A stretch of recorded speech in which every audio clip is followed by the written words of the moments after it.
Hello दोस्तों, आज हम लोग देख रहे हैं एक्सरसाइज 1.2 का क्वेश्चन नंबर 4 क्लास 10th का। ठीक है, क्वेश्चन कह रहा है जांच कीजिए कि क्या किसी प्राकृत संख्या n के लिए संख्या n 6 के पावर n जो है वो अंक 0 पर समाप्त हो सकती है।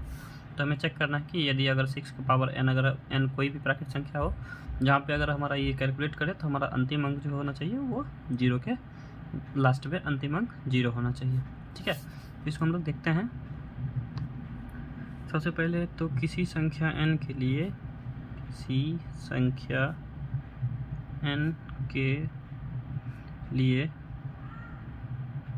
संख्या 6 का पावर n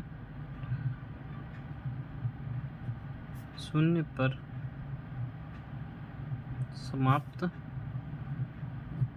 होगी तो वह 2 और 5 दोनों से विभाज्य होगी। देखिए ये सेंटेंस हम लोग इसलिए लिखे हैं कि अगर 6 की पावर n जो है अंतिम अंक 0 आना चाहिए तो ये 10 से डिविजिबल होगा। अगर 10 से डिविजिबल होगा तो उसका अभाज्य गुणनखंड करेंगे तो 2 और 5 दोनों से विभाजित होगी।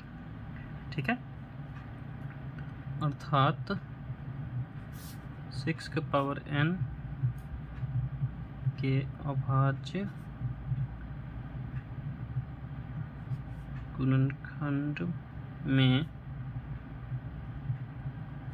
अभाज्य संख्या 2 और 5 आनी चाहिए। ठीक है, 2 और 5 दोनों आनी चाहिए। यह संभव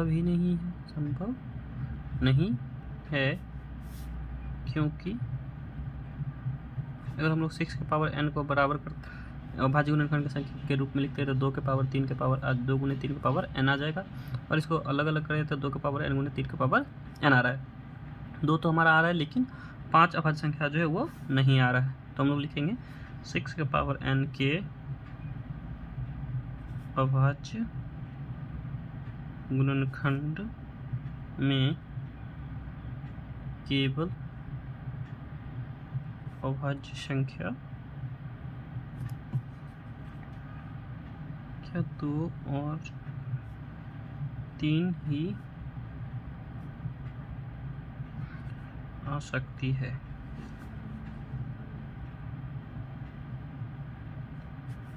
अंकगणित की आधारभूत प्रमेय की अद्वितीयता। अंकगणित का आधारभूत प्रमेय के बारे में हम लोग चर्चा कर चुके हैं, जो कि है हमारा important video important notes of class chapter 1 का। उसमें अंकगणित का आधारभूत का प्रमेय यही कहता है कि अगर किसी भी भाज्य संख्या को अभाज्य संख्या के गुणनखंड के रूप में व्यक्त करते हैं तो यह आने वाले क्रम के बिना अद्वितीय होता है। तो अंकगणित का आधारभूत प्रमेय की अद्वितीयता हमें यह निश्चित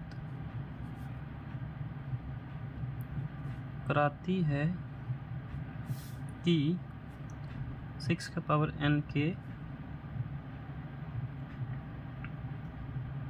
गुणनखंड में 2 और 3 के अतिरिक्त और कोई अभाज्य संख्या नहीं है।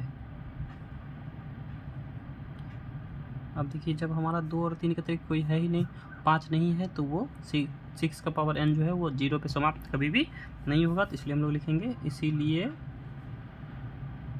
ऐसी कोई संख्या n नहीं है जिसके लिए 6 पावर n जो है वो अंक 0 पर समाप्त होगी। Thank you.